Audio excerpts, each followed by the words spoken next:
Rita and Calynn are, just as you've probably noticed, a pretty fun pair of people.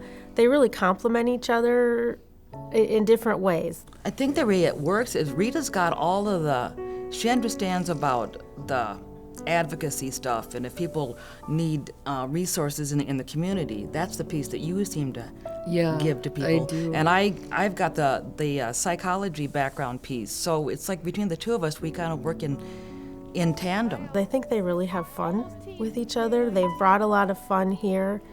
They've been pioneers here as we've been developing different kinds of things that promote wellness.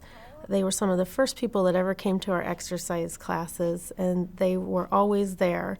When I was diagnosed with depression, I was really in a dark hole, and I didn't think I'd ever come out of it, but I did, and I've had a lot of losses in my life. Lost my mom and dad and my sister to cirrhosis of the liver, and just coming here has really started bringing me out. I was very depressed, lying on my bed. My roommate goes, "Do something." And I said, "Me?" And she goes, "Yeah, you. Do something. Go see a therapist, go see a doctor, do something." So I said, "How can I do anything? I'm too depressed." And I realized I had to be the one to get off that bed and make that phone call and go see a therapist. It had to start with me.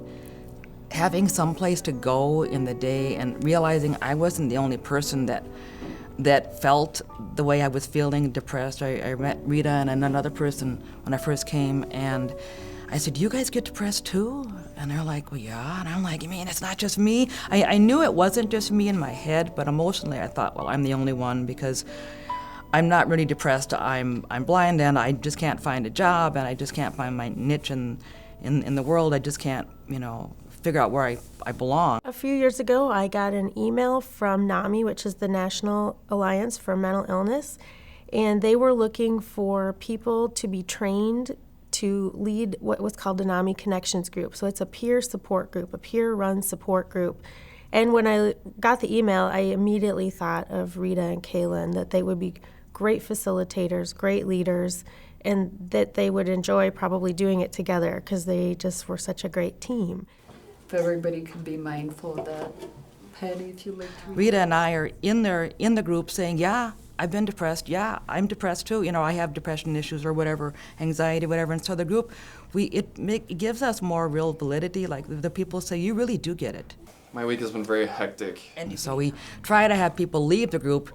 In fact, we always end the group right on a upbeat. Positive Yep. note. Yeah. And we use the group wisdom, all of the people in the group, to help each member out. Rita and I basically are just there to facilitate, to keep the group going on track, and we pretty much let the group run itself. A lot of times people talk about feeling very isolated and very alone and very hopeless, and I think that group brings people a lot of hope. I've always wanted to do a support group to help other people with mental health, and this NAMI Connection support group, it seemed like my prayers were answered. Looking around, that's a good boy. There you go, smile. I came from somebody who didn't want to leave the house, who was scared to go outside, to scared to go anywhere because of getting lost.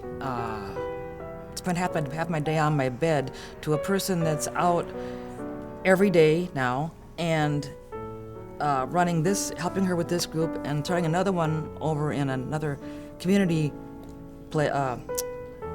program, and looking for more. So I'm out every day, and to get out every day for me was like, if I got out a couple times a week, I was lucky. So I have come a huge distance.